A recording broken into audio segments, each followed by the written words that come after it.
Our God filled the world with beautiful things, and Christians throughout the ages have been inspired to create beautiful things in honor of God. One of the most beautiful things ever created is a treasure from Ireland, the incomparable Book of Kells.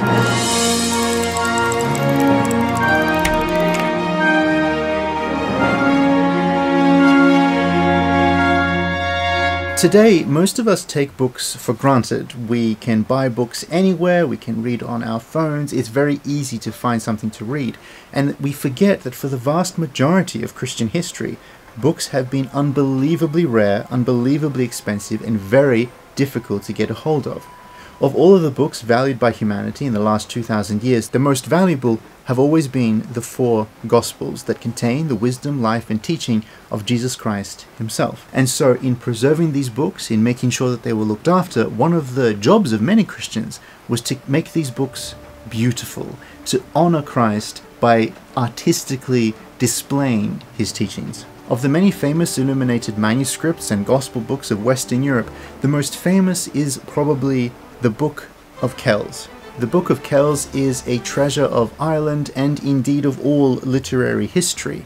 It doesn't begin its life in Ireland, however.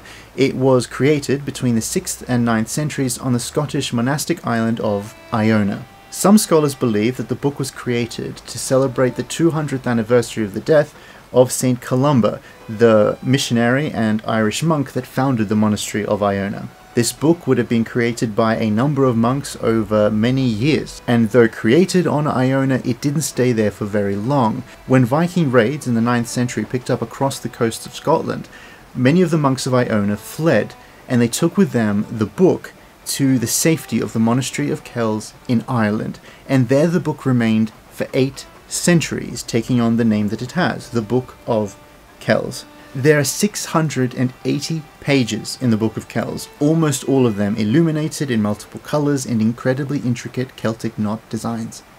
The details get so incredibly tiny that it boggles the modern mind that this was made in an age without magnification and with only natural light to work with. An 11th century text describes this book as the most precious object of the Western world. And they might not be wrong, it is unbelievably stunning and just powerfully intricate.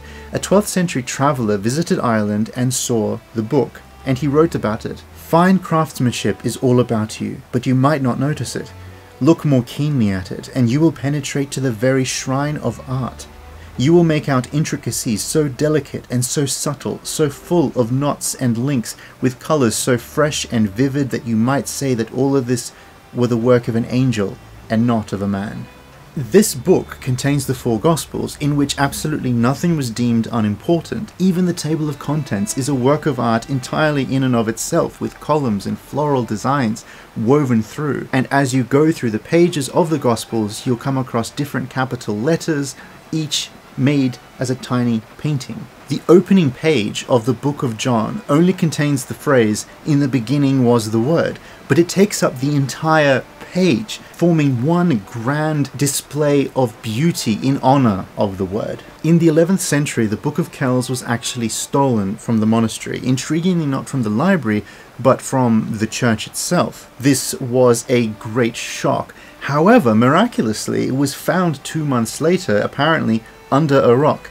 The golden cover and several pages at the beginning and the end were missing. They must have been torn off by robbers. We'll never know what they looked like. Supposedly they were breathtaking. But the fact that this book was kept not in the monastic library but in the church shows that this book was designed to be seen by the people that went to the services, to inspire them, to encourage them, to show them beauty. This book was made to inspire, to raise our eyes to heaven. Beauty does that. Beauty has that effect on humanity. Which is why for centuries Christians have created architecture, iconography, and books to glorify the beauty of the Creator. In the 17th century, Oliver Cromwell invaded Ireland and actually quartered his horses in the church where the Book of Kells was kept. And so the governor of Kells took the book away and sent it to Dublin for safekeeping, and the book has remained in Dublin ever since. It is currently available to see at the Trinity College in Dublin, where it is opened to a different page every single day. However, thanks to modern technology, Anyone around the world can now see the high quality scans of this book online, and you can spend absolutely hours on almost any page in this book. Every single page is worth a look. From the Four Evangelists page, which contain the symbols of the Gospels used since ancient times, to the Virgin and Child image that takes inspiration from Byzantine iconography, to the most famous page of all, the Kiro, elaborating dramatically and in Celtic fashion an ancient symbol that represents the name of Jesus Christ.